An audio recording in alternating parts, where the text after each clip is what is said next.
All right, what's up, Dragon Brood? We're going to be taking a look at the red cards from Lost Caverns of Ixalan, and we're expecting to mostly look at just the rares and mythics, and we want to think about what they're going to be doing in standard, or maybe if we come up with some other fun ideas, and really just first kind of initial responses on what we think about them. So let's go hop in and take a look at some of those cards. We have Brass's Tunnel Grinder, 3 mana, legendary artifact. When Brass's Tunnel Grinder enters the battlefield, discard any number of cards, then draw that many cards +1. At the beginning of your end step, if you descended this turn, which I guess you did if you discarded cards, at least one of them was a permanent, you put a boar counter on this card. Then if there are 3 or more boar counters on it, remove those counters and transform it. So you play this straight up just to filter your hand, basically. Discard some number of cards, draw that many cards, +1. So now you get to put a counter on here at the end step. All right. So you still have to do that 2 more times to be able to flip it. But if you do, the backside is whenever you cast a permanent spell using mana produced by this card, the Searing Rift, discover X, where X is that spell's mana value. So basically, you give everything the ability to play another card if you use mana from this. Like, don't get me wrong, the backside of this is very good. Like, totally worthwhile. I'm just trying to say, like, I guess the thing about descending, though, is it doesn't have to be from your hand. As long as you just put a permanent from somewhere into your graveyard that turn. And if you're playing creatures, probably pirates or whatever, very doable. Very doable. But this makes me wonder if, while this is Brass's Tunnel Grinder, which obviously is referring to the captain pirate, maybe this goes into some other aggro decks.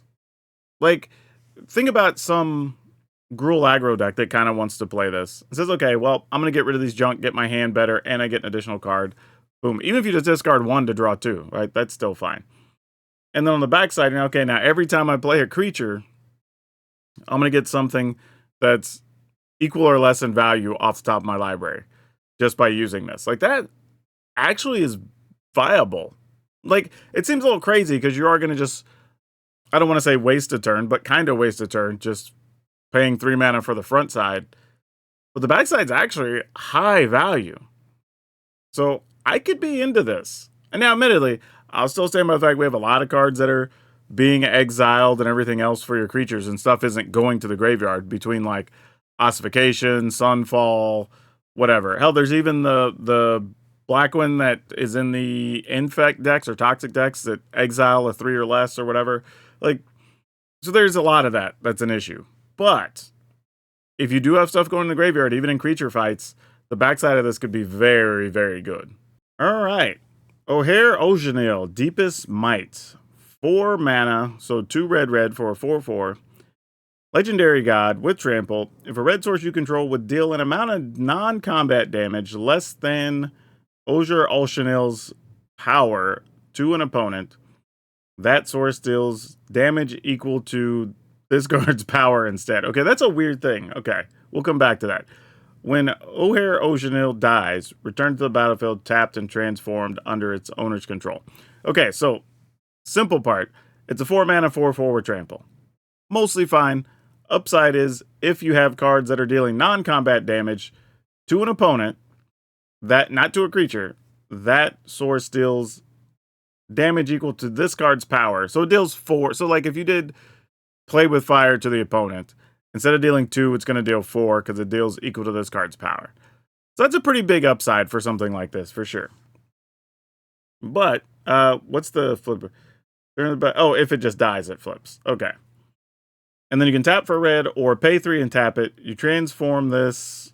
You activate only if red sources you control dealt 4 or more non-combat damage this turn, and only as a sorcery. So I don't know how easy it's going to be to flip this to the front again, unless you're just playing things that happen to deal 4 damage. I mean, I guess you could be in a situation where you use 2 burn spells and that doesn't quite kill the opponent, so then you flip back to the front. That's not the worst thing. But then you also, yeah, see, that's tough because let's say I wanted to lightning strike and play with fire the opponent so I could flip this. I need to have 3 mana for those 2 spells, and then 3 mana for this to get back to the front side. I don't know how often or how likely that is to happen. Like, especially if the front side had been, or the deck had been working at all, and your opponent's already at, I don't know, some number less than 10, then shooting them for a number 5 almost puts them close to dead anyway. So I don't know how much we care about this going back to the front side. So it's, I don't know, maybe you have some other stuff that's dealing damage somehow that's already in play. Yeah, it's tough. It's tough. The front side, though, I think is really good. I don't think the Temple is that strong. But yeah, the card on the front is just really a 4/4 for forward trample is fine. Not exceptional, but good enough. But if you do any damage upstairs, getting to basically add 1 or 2 to all of those is pretty big. Now, also remember, too, this can go into a deck that plays those various creatures that, like, whenever you play a sorcery or an instant, deal 1 point to the opponent, right? Now they'll deal 4 with this guy out. So, like, in those cases, if you just have 2 cheap spells, that's it. Your opponent's dead, right? If you have, like, each play with fire would then do 4 and 4. So let's say 2 of those, that's 8. 2 triggers from whatever creature's pinging your opponent. So that's another 8. That's already 16, right? That's, if you've done any other damage during the course of the game, you probably won. So yeah, this card has a lot of potential on the front side, just not so much on the back side. But that's fine. You're not really worried about that in that style of deck anyway. Poetic Ingenuity. 3 mana, so 2 and a red for an enchantment. When 1 or more dinosaurs you control attack, create that many treasure tokens. When you cast an artifact spell, create a 3/1 red dinosaur creature token. This ability triggers only once each turn. This is interesting because it kind of can go into a dinosaur deck, but it also kind of doesn't go in a dinosaur deck, right? One, the dinosaur decks are going to want to be more aggressive. You're not going to want to be playing this on turn 3 to try to make some treasure, right? You want to be playing some of the huge things that dinosaurs are going to be able to play on turn 3. So that's probably not where this is. This is going to be part of some artifact, whatever crazy deck, because there's a lot of artifacts in this set that do a whole variety of things, as you've probably seen in the reviews already. But that is where I think this card is going to live, because you can just play an artifact, make a dinosaur. Play an artifact, make a dinosaur. Then as you go to attack, now you're making treasure you can use for other things, or treasure you can sacrifice, or trigger artifacts entering the battlefield, or whatever it happens to be. I think those stand to be better. Maybe there's some weird combination of a deck that you want to play this with, like, I don't know, I'm just thinking like Wormlets, the Archivist, the Elvish Archivist, like a few different things like that, and then you're already playing other artifacts, because then you're already playing like Ozolith and what's it called? The 2/2 that makes another artifact and it comes into play, and you can stuff like that. I think though, Tough Cookie is what I was thinking of, but just cards like that, and this is part of that deck, and it's just making an extra dinosaur and treasure every turn. Then I think maybe, but even then, that's not a dinosaur deck. So I think that's the trap here. People are going to look at this and be like, "Oh, I'm going to put this in my dinosaur deck," but it's not really a dinosaur deck card. It just triggers off of dinosaurs, but it also itself makes dinosaurs. So yeah, kind of a weird one. I think the card's very interesting, but I think it's a trap card for a lot of people. Bonehoard Dracosaur. This is a 5 mana, 5/5 dinosaur dragon. Flying. First strike. Already good on rate. At the beginning of your upkeep, exile the top 2 cards of your library. You can play them this turn. If you exile a land, you get a 3/1 dinosaur. If you exile a non-land, create a treasure. Yeah, there's literally 0 to hate about this card. 0. I mean, I guess maybe it costs 5. That's the downside. But you get a 5/5 first striker, first off. So even the turn you get it, it's a sizable blocker. Can actually block Shieldred effectively, which is great. You get to exile 2 things. You're either going to make some combination of 2 dinosaurs or treasure. That's pretty cool. And you get to just play extra cards for the turn. What's crazy is it doesn't even replace your draw, right? It just exile the top 2 cards away. So you get access, like, this is exactly the type of card when we're talking about, like, not wanting to commit too much to the battlefield because a potential sweeper's coming or whatever. I understand it's one of each. You get a combination. I said of 2, either or. Like, yeah, I get it. But regardless, it doesn't matter. The card lets you get access to 2 more cards You still get your draw step. So you get access to 3 cards for the turn, potentially. They're either going to make treasure that make it easier for you to play the cards, or at a minimum, make you a 3/1 dinosaur. And this card's also a dinosaur, so it can go into the dinosaur decks. Yeah, this card's great. Like, seriously, this card's awesome. Like, it's just a good beatdown creature. Any of the ramp decks, if you're an aggressive ramp deck, you could play this. You could play this as a top end for like a Gruul aggro type thing. This works in dinosaur decks. This card is just value on top of value. Like, yeah, this card's awesome. Like, I don't have anything negative to say about this card. Britches, or as some people pronounce the hard pronunciation, Breaches. Eager Pillager. 2 colorless and a red. 3/3, Goblin Pirate, legendary. First strike. When a pirate you control attacks, choose one that hasn't been chosen this turn. Create a treasure. Target creature can't block this turn. Exile the top card of your library, you may play it this turn. Yeah, this card's great too. This card's great. Like, it's a 3/3 for 3 already. With first strike. Awesome. Obviously, pirates are going to love playing this card. So, it is, like, the card itself, even if you just had this just attack, like, you still get to trigger one of these things, because it's whenever a pirate. But obviously, if you have a pirate deck, you could potentially get all 3 of these every turn, right? Something can't block, you get a treasure, exile the top card. And it doesn't even care that this creature didn't attack, but it also counts itself if you want it to. So it's not worded like other pirates. It's not worried about when this card attacks, if you attack with other things. Like, this is just a pirate of any kind attacks, trigger one of these things. This card, more than playable. I think this will definitely see some play. Most likely only in pirate decks. However, it is a goblin, and some of the other goblins happen to be pirates. So you could have a goblin deck that plays the 2 pirates that could potentially trigger this. So, yeah. Cool card, though. I'm into it. Dire Flail. 1 red equipment. Equipped creature gets +2/+0. You equip it for 1, or you craft it for 5. Exile this artifact.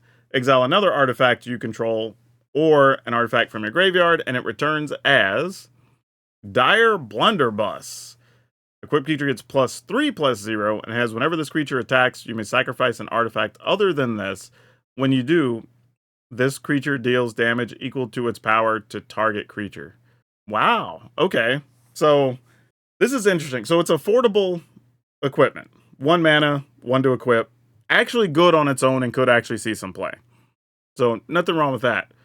But has an upside of now when you attack, you can sacrifice any other artifact, and now the creature you have deals its power to another creature. It doesn't fight it, it's a bite spell, so just your power, their toughness.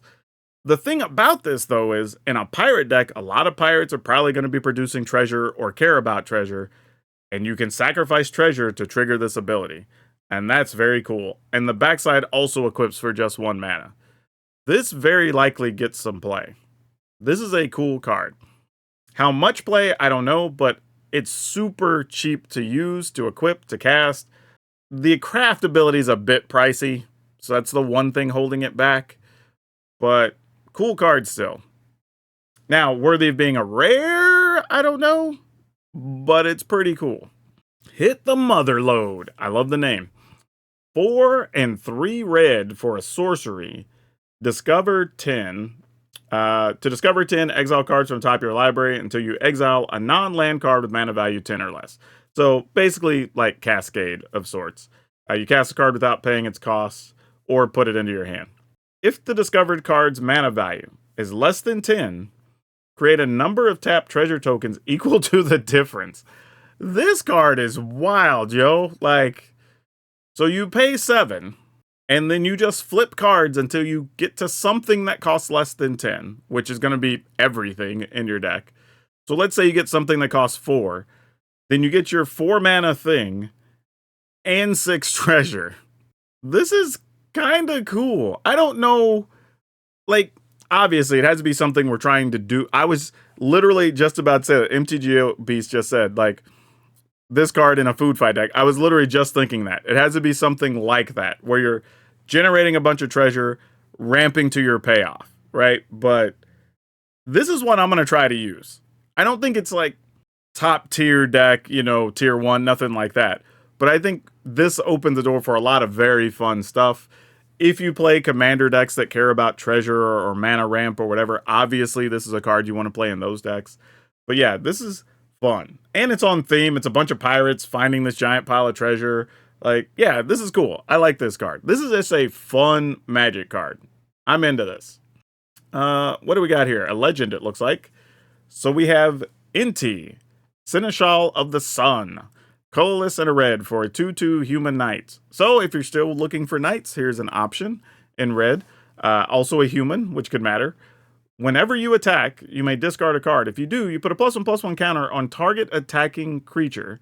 It gains trample until end of turn. Whenever you discard one or more cards, exile the top card of your library, and you can play that card until your next end step. So it attacks, you discard, you get to put a counter no matter what. Actually, it's not even when this card attacks. It's just whenever you attack. You can discard a card, you put a +1/+1 on a thing. That thing gains trample and a +1/+1. And then you get access to the top card of your library. Yeah, this is just good. I'm like reading through it again because there's a lot of stuff going on. This is actually kind of neat. It can work in a humans deck. It can work in some red something aggro. It can work in... Actually, this is actually really good in some red aggro decks because now you just make your attackers bigger with all those junk lands you drew that you don't need. And now your lands possibly become other spells, right? So that's kind of cool. Maybe even in a dinosaur deck. Could be cool. Giving your big dinosaurs trample. Yeah, this is just a cool card. I like it. This is one I think it could be fun to play with. I'm into this. Magmatic Galleon, 3 red for a 5/5. When this card enters the battlefield, it deals 5 to target creature an opponent controls. Whenever one or more creatures your opponent controls are dealt excess non-combat damage, create a treasure token. It's not that exciting as a vehicle, right? But coming into play, dealing 5 to something is pretty cool. Since you only get the treasure for non-combat damage, it's not as exciting. But again, when we're looking for ways to dodge some of all these sweepers that are getting played, this isn't a bad option to have access to, right? Like Sunfall happens or something, or depopulate, and then the next turn you're like, well, I play a 2/2, I can still crew this big 5/5 and attack. And it happens to be a vehicle, so it's not susceptible to, like, go for the throat. So, I mean, I'm not going to say it's great, but it's also not bad. And dealing 5 straight up is pretty good. This is one that if my opponent plays it against me, I'm not going to turn my nose up at it. It's not terrible. I don't think it's great, but it's at least playable. Trumpeting Carnosaur. So is this our first dinosaur in these reviews we've talked about? So, all right. 4 colorless, red for a 7/6 trampler. When it enters the battlefield, discover 5. Which is flip cards from top of your library till you get something 5 or less. And then 2 and a red. You can discard this card. And it deals 3 damage to target creature or planeswalker. Alright, this is interesting because one of the problems with dinosaur decks sometimes is that you are having to make a bunch of concessions to squeeze more of the big dinosaurs into your deck. This at least gives you a removal card for a 3 damage removal anyway. I don't hate this card, actually. Like, for 6 mana, you get a 7/6 and something, right? When it comes into play. So that's already fine on its own. You're likely going to get 2 things. And then if it's in your hand early, or you just need to get something out of the way because you're not going to get to the late game to cast this, then you get to kill a creature. Or a planeswalker, obviously. But I'm into this. Oh yeah, there was the Dino Dragon. That was a dragon. I think about it more as a dragon, but it is a dinosaur also. Yeah, this one I like too. I like because what this brings to dinosaur decks. It gives them a little more versatility where you don't have to be like all in on trying to ramp to just your big things. But if you do get this even as a top deck card, like this type of card that you play this after a sweeper, you get a 7/6 and another body, and you're already back in business. So I like this really well. Like this is a cool card. I'm into this. That's going to do it for this video, but if you want to check out more cards from Lost Caverns of Ixalan, check out one of these next videos. But that's all I have for you for now. We'll catch you next time.